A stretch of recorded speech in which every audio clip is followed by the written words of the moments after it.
All right, everybody. So thank you so much for joining us. For those of you who saw us in the real webinar, you know that I was not even dressed this way. So we'll be honest and say, because of the recording snafu, uh, Courtney reached out to ask if I could record the webinar again. So this is a re-recording of the webinar, and I'm going to do my best to put myself in the mindset that you all are here with me and I'm talking with you.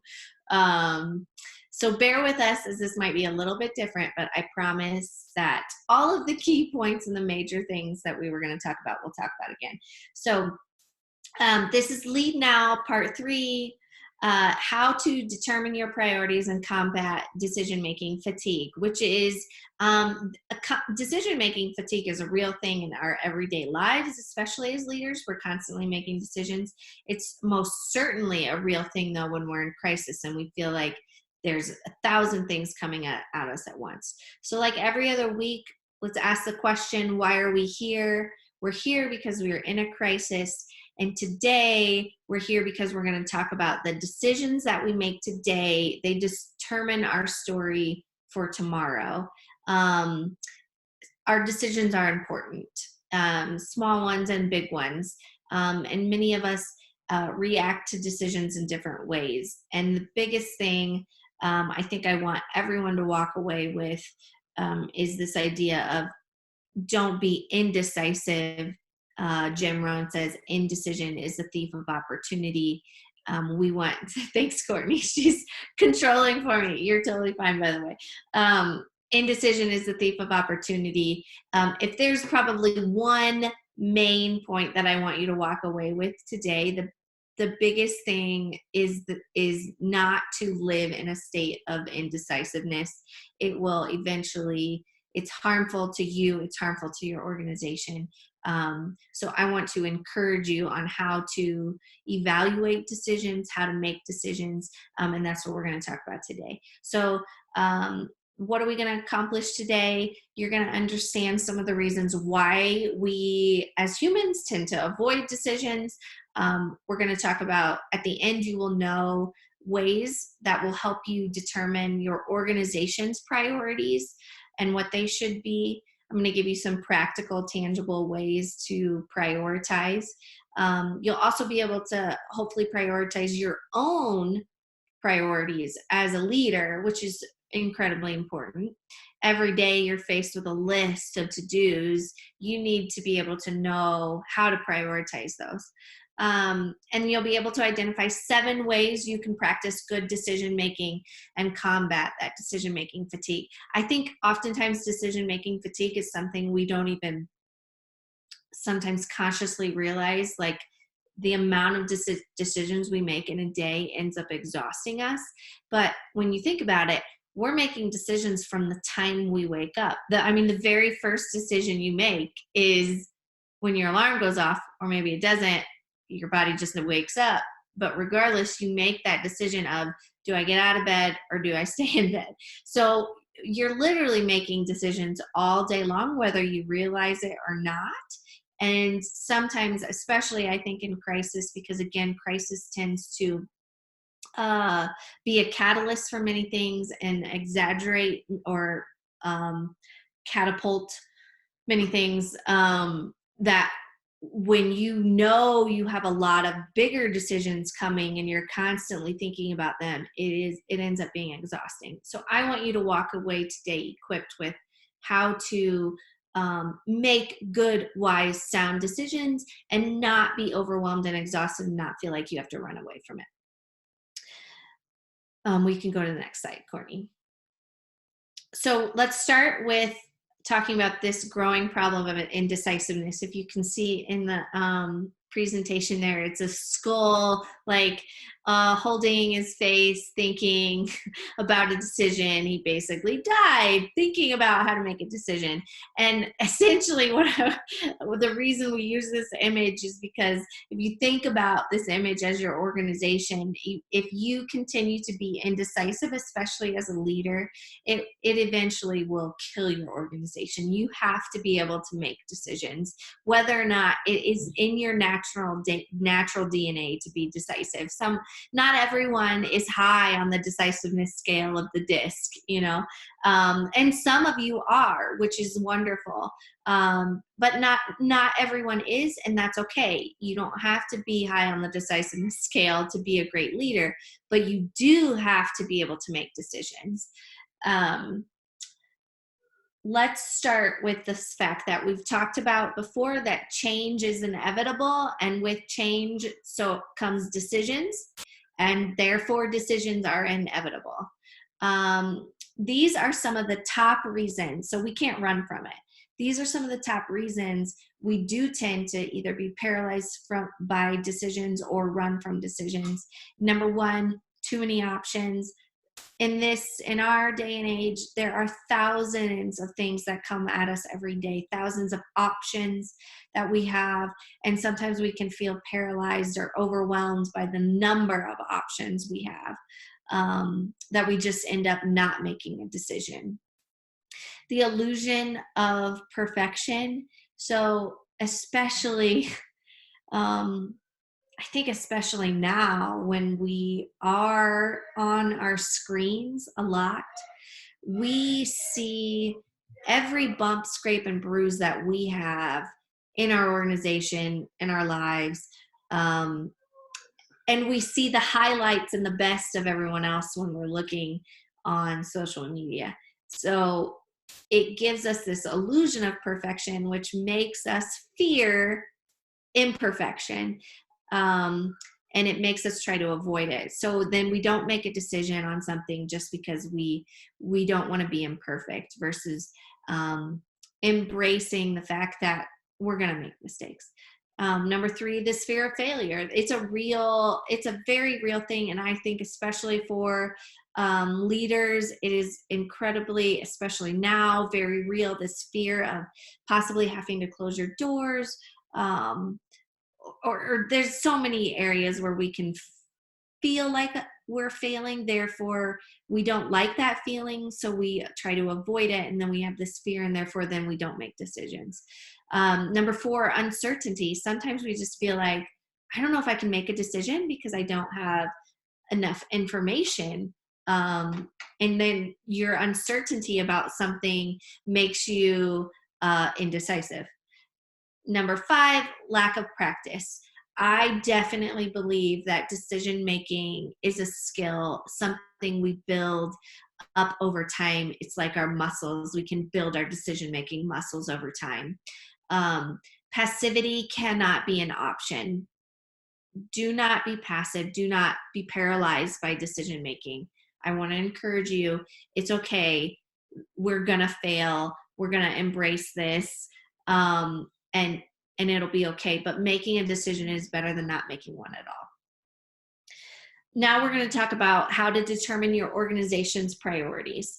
This is especially important, I think, right now. Everybody is facing all these different options, and you're trying to think, where do we focus our time? Or maybe you just feel like you're reactive all the time.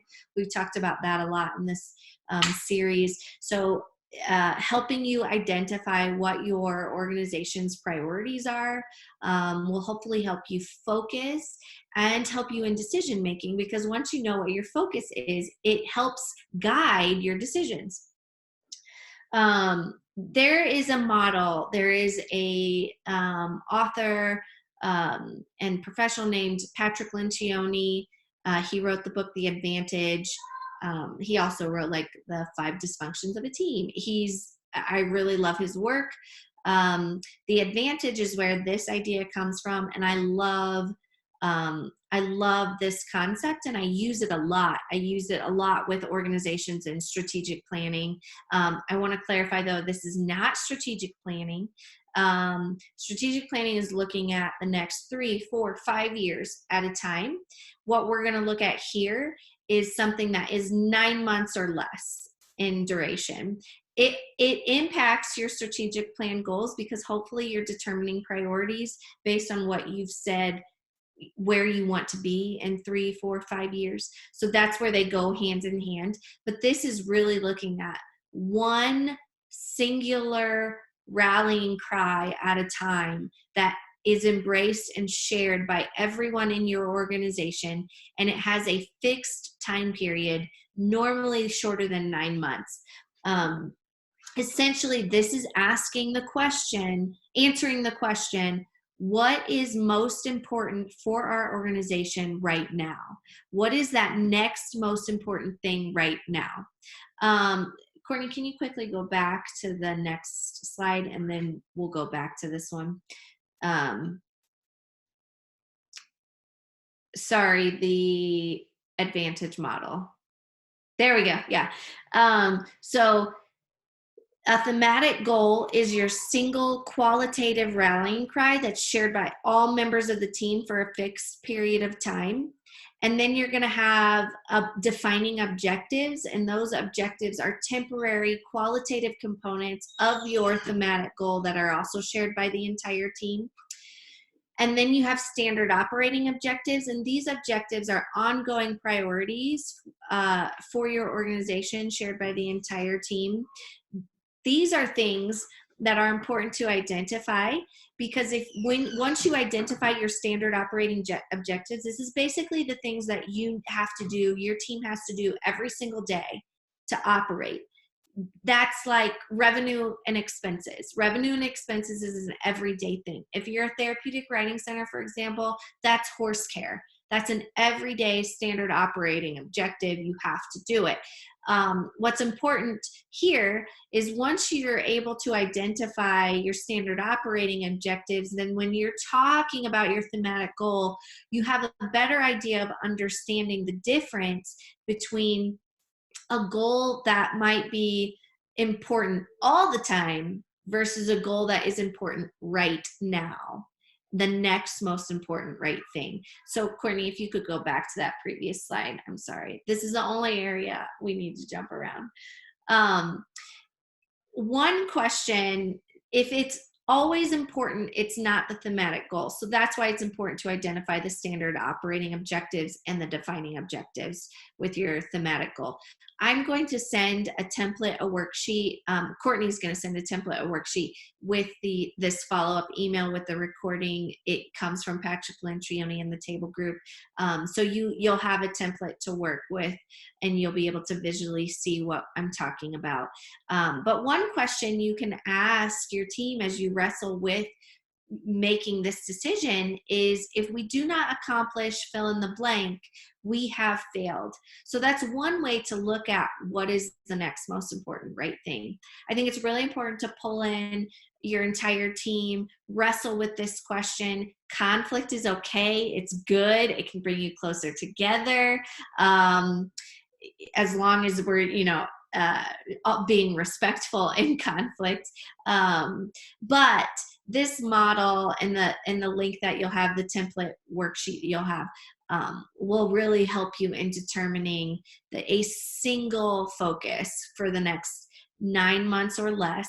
I typically recommend 6 to 9 months, but it could be 3 months, it could be 2 months, it really depends on whatever the goal is that you set. But I do recommend 9 months or less, because oftentimes when we start to creep into the 1 year time frame, we kind of can lose momentum, and momentum is king when we're talking about goals and priorities, because when we reach our goals, we feel really empowered and we feel excited. So we want to be able to accomplish the goals we set and then set the next goal. So essentially what I always encourage organizations to do is look at 9 months or less at a time, and then you reset. You come up with the next thematic goal. You come up with your next playbook.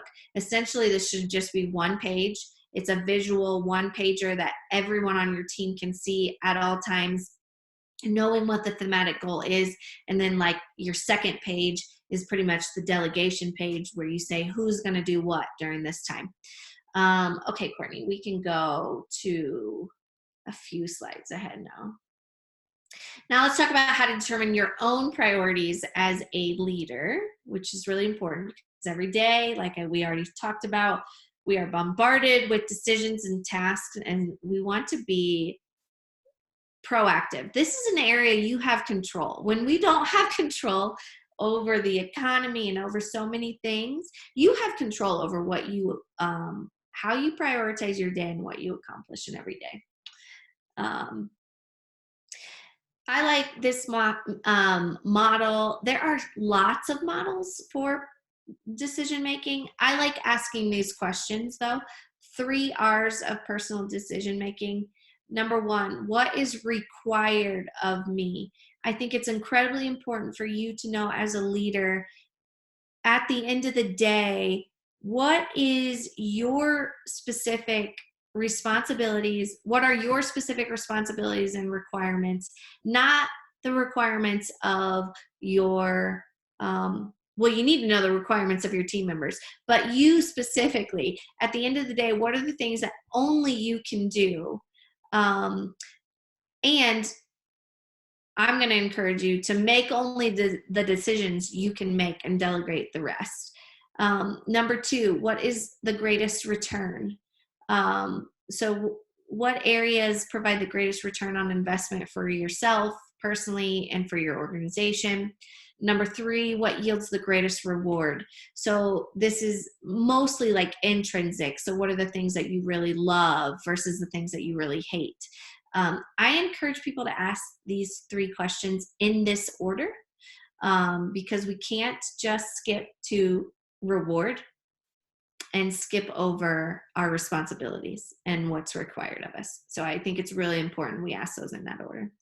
This is one method that I like. Again, there's a lot of different methods when it comes to prioritizing your day.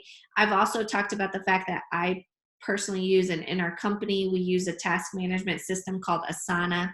So I use Asana to help with this, but this is called Eat the Frog. It comes from a Mark Twain quote: if it's your job to eat a frog, it's best to do it first thing in the morning. Essentially meaning, when you think about what is required of you in your leadership role, you need to prioritize those things every day. If it's your job to do it, do that first. Make that the first priority. I love writing. That maybe that's something maybe not all of you know about me, but I really enjoy writing. And so I read about writers, and I've done like some podcasts and blogging, where I'm just learning about writing a lot. And one of the things that I often hear professional authors teach other people is that if you want to be a writer, you need to write every day. You need to treat it like it's a job, and you need to prioritize it. Otherwise, you don't become better at writing if it's just the something, a hobby you do once or twice a week. And I think it's the same thing when it comes to your role at your organization in leadership. When you are able to determine what is required of you, what are the things that only you can do, and you know what your job is, then you're able to prioritize those each day.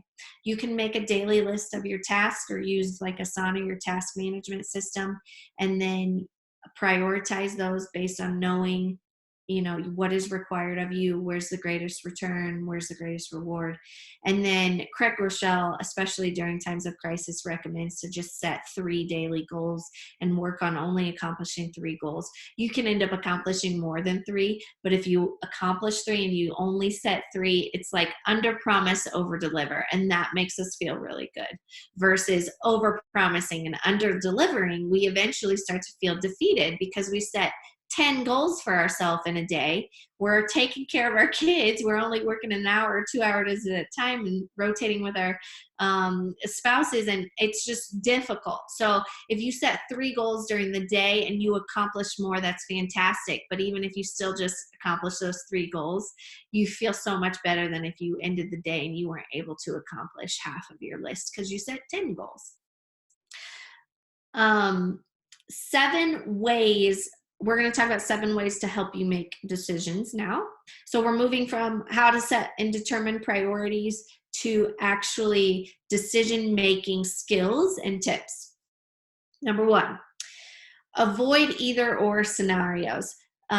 When you are faced with a situation that is you feel like you have to do this or this, and you feel like there are only 2 options, the psychological and emotional like pressure rises and increases because you start to feel trapped. And oftentimes we don't realize that we feel that way when we're faced with an either or scenario. I always encourage teens to do your best to come up with at least a third option. We used to do this at Agape all the time. We would, if we were faced with a situation where we felt like we only had 2, we would talk together and I would say, we have to come up with a third. We're not going to make a decision until we come up with at least 3 or 4 options. We're not just having 2. And I can tell you from my experience, I cannot remember a single situation in which we were not able to come up with at least a third option. There may be situations where there are literally only 2, but as often as possible, expand your options. Tip number 2, become your own personal advisor. So many times, especially in leadership, because we are so close to the situation, we love our team members, we love our organizations, and we give so much to them. We give so much of our passion and our energy to our teams and our organizations that sometimes we're a little too close and it feels cloudy and we feel like we can't be a little more objective. So place yourself in the mindset of being your own personal advisor. Ask yourself the question of, what would I tell myself to do in this situation? If a friend were sitting on the other side across from me and we were talking about this for them, what would I advise? What would I encourage? What questions would I ask them? Oftentimes it's good for us to ask more questions and not just quickly come up with an answer. So what kind of questions would I ask them? What would a great leader do? If you have someone that you admire, you respect, or a successor that did a really great job, ask yourself, like, what would he or she do? Be your own personal advisor. Try to place yourself in that situation. And oftentimes journaling is a great way to get your thoughts out when you're thinking through these questions. There's a great quote, I can never remember who it's by, but it's thoughts disentangle themselves from the lips through the fingertips. So essentially, I probably just butchered that, but essentially the idea is that oftentimes, writing down our thoughts, writing down our responses helps clear our mind and make things more clear. Number 3, I think. Decide when you are going to decide. So this is setting a deadline for decisions. Craig Rochelle recommends, and I think it's a great practice, to make 2 lists. You have your to-do list, your tasks that you have to do, and then a to-decide list. So these are decisions, let's say in a given week, that you need to make. You have your to-do list, your to-decide list. Give yourself a deadline for your to-decide list and make all those decisions the same time. I think I've heard Craig Rochelle say, like, he has an actual, I don't do this, but he does this, and he's a great leader. He actually has a day every week where he makes all his decisions. It's like Thursday or something, and that's when he makes all his decisions for his organization. But procrastination is the enemy of progress. So if you are someone who struggles with making decisions, give yourself a deadline, hold yourself accountable to that, and decide. Come to a decision point. Number 4, 5. I don't know what number we're on. Take the long view. This is another book that I really recommend. It's by Simon Sinek. He's the author of Start With Why. I love his stuff. His most recent book is called The Infinite Game. And in The Infinite Game, he references this idea of indecision making. Let's always remember the long view and not just the short-term view. So I think especially in crisis, this is something we always have to remember. What are the effects and the outcomes of the decisions we make today when this crisis is over? We've talked a lot about that. And with that comes asking the question, what is best for our people? He's referencing, for-profit companies and putting people before profit. But I think this question can be in regards to all of our stakeholders. Our people are not just our team members and our staff members. It's also our participants and our donors and our volunteers. So when we're faced with certain decisions, and we should think about the long view and think about, in the long run, does this decision impact our donors in the long run? Not just now. What is the long-term effect? Maybe the long-term effect is nothing, and that makes the decision easier, which that goes to my next point. This is probably my favorite, so I should have put it first, but I use this all the time. And this is also something that I've encouraged and taught other leaders for a long time. But weigh each solution on 4 scales.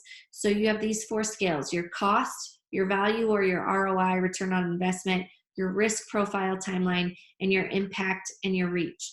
Each 4 of those are typically in at least most larger decisions or seemingly larger decisions that you need to make for your organization. This could be a programmatic decision. You're debating whether or not to introduce a new program, or maybe it's try out a new CRM or donor management system. You can weigh that decision on these 4 scales. So what is the cost of this decision? Both fixed and hard and soft costs. What's the value or return on investment? The forecasted value or return on investment. What is your risk profile? So that means how much time do you have to make a decision before things may turn negative or sour. That's your risk profile timeline. Your timeline in which you have somewhat of a cushion before things start going south. That's really important for you to know, especially with some of the bigger decisions. And then impact and reach. How many people does this impact, and or how many people does this reach or affect? The take time that is appropriate to the impact of the decision. So basically, once you understand how many people it affects, the more time or less time you should take to make that decision.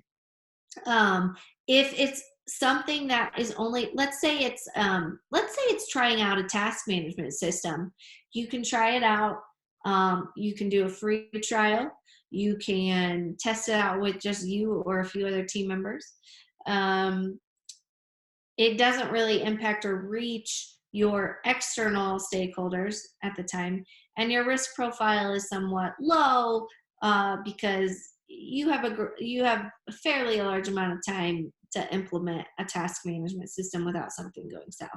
To me, a decision like that should be an easy one. You just say yes or you say no, because it only impacts a few people. The cost is really low. So it's low cost, low distraction, low impact.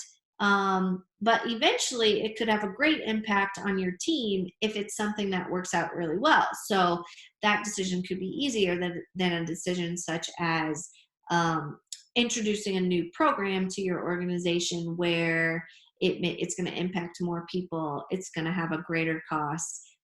But it could also have a greater return on investment. So weigh your decisions on these scales, and the greater the cost, the greater the return on investment, the shorter the risk profile timeline, and the greater the impact or the reach, then the longer you should take to make that decision.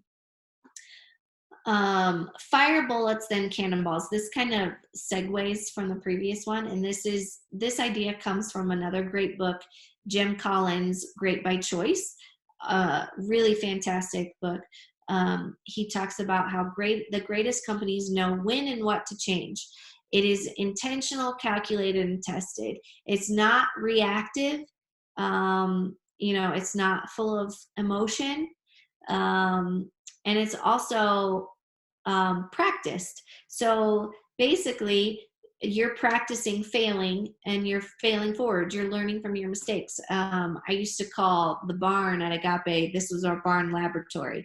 It's okay for us to practice things, but we're going to practice with bullets before we fire that cannonball. So we're going to try things out. We're going to tweak it. We're going to improve it, evaluate it. And then once we know it can be successful, we launch the big thing.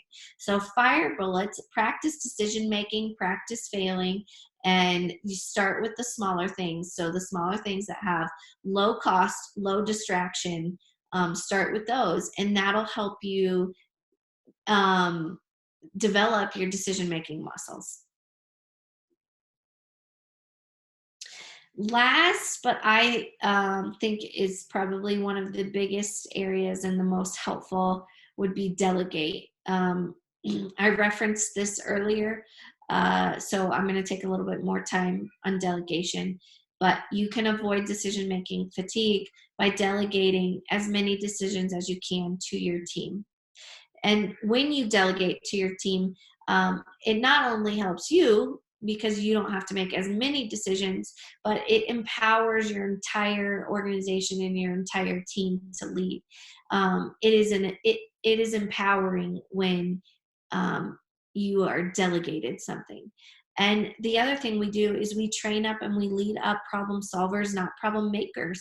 We want team members that dive in and want to tackle solving problems, because problems are inevitable. But we don't want people who just constantly bring up problems and don't have the mindset of figuring out solutions. I'm going to go through a delegation checklist with you, and I want to clarify.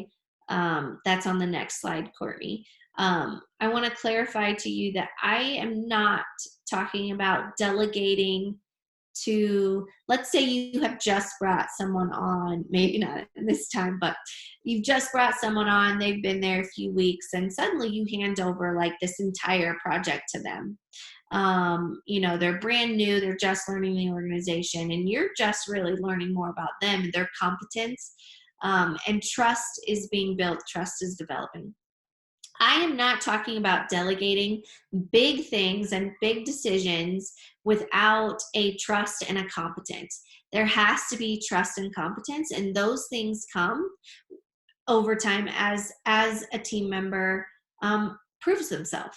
That's the reality. So here's a way to work on delegating and to increase delegation and increase responsibility to someone over time as trust and competence develops over time. First step, you want to communicate the why to the person you're delegating to and what it means to you. Why are you delegating this to them? Why them? Why this project? And what it means to you to let this go and trust them in delegating this task or project to them. Let them know your expectations. I always say, if they don't know your expectations and it doesn't come out as you want or expect, then that falls on you first as the leader.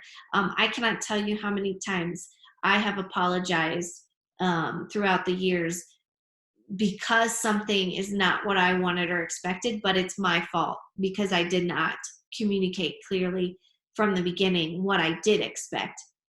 So if you don't communicate your expectations and it doesn't come out as you expect, that is on you, and you have to own that as the leader. Demonstrate then how to do the task. This may not be like physically doing it. And I know that this is often the reservation with delegation, because we say to ourselves as leaders, well, I'll have to end up doing it anyway, so why am I going to delegate? Well, the idea here is that if you demonstrate how, at least part of how you want it to be done, the most important parts, then the next time they go to do it, they know, that team member knows how how it's supposed to be done and what the expectations are. So the idea is hopefully you only have to do it once or twice. And this could be as simple as like you give them a template so they know what to fill in. Let's say you need them to research all logistics for a conference for your team. You know, you need hotel options, you need travel options, etc. And you want it organized in a way that is easy for you to digest, easy to make quick decisions on, can we do this or can we not? You can provide them with a template that says, or at least an outline that says, you know, we need at least 3 options for travel. We need, and all the costs related to it. We need at least 3 options for accommodations and the related costs. And then I want you to also give me what you recommend and think that we should do, what your top recommendation is based on finances and efficiency and comfortability for our team. Then when they bring that to you, you're then able to say, you know, what do you recommend? What do you think? And that helps them understand how to also make decisions and how to come to you with solutions and not come to you with just problems. Be available for questions throughout. If you're not available and they have a question, then again, if it comes back and it's not what you expect, it's on you. Provide regular feedback and check-ins. If they're not coming to you with status updates or progress or check-ins, you need to go to them. Sometimes it can feel intimidating to a team member when you've been delegated a task and you know it's important. It might feel like I want to prove myself, so I'm not going to ask a question. But again, you need to be the one then who steps in and says, how are you doing? What can I help you with? Do you have any questions? And then trust them by only approving the big decisions and checking results. So, you know, don't micromanage how they're doing it throughout the process of that task. But at the end, you know, ask them, what do you think? What's your recommendation? And then you only approve that final big decision and you check on the results. That's a great way to grow your team and grow delegation. Courtney, you can go to the application guide. We'll skip questions because there's really no one on here right now. So just like we've talked about the past 3 weeks, the application guide is like the paint in your can. Until you open it and put it on a brush and start putting it on the wall, it just sits in the can. So really these concepts are not useful to you unless you actually apply them. So here are lots of questions that you can go through to help you understand what are your priorities, what are your organization's priorities, how you can delegate, you know, what can be eliminated, what are you not good at, weighing against the 4 scales. I highly encourage you to use these questions.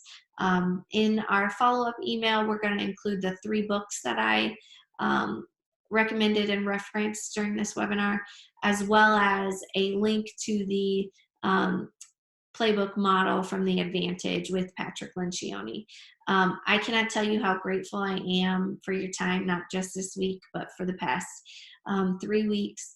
I do not take it lightly that you chose to take time out of your day to be with me and to listen to me. I spent quite a bit of time preparing because I wanted to make this practical, missional, and financial ways for you to kind of be in battle in this crisis and win the battle at the end. So know that we are with you, we are for you, and I'm truly grateful to Donate as well for having me. They are fantastic, and if you haven't looked into their donor engagement services, I want to highly recommend them. So thank you all so much for your time. If you made it to the end of this webinar for maybe the second time, thank you so much, and I am sure that we will be in touch, and I wish you and your organizations the very, very best.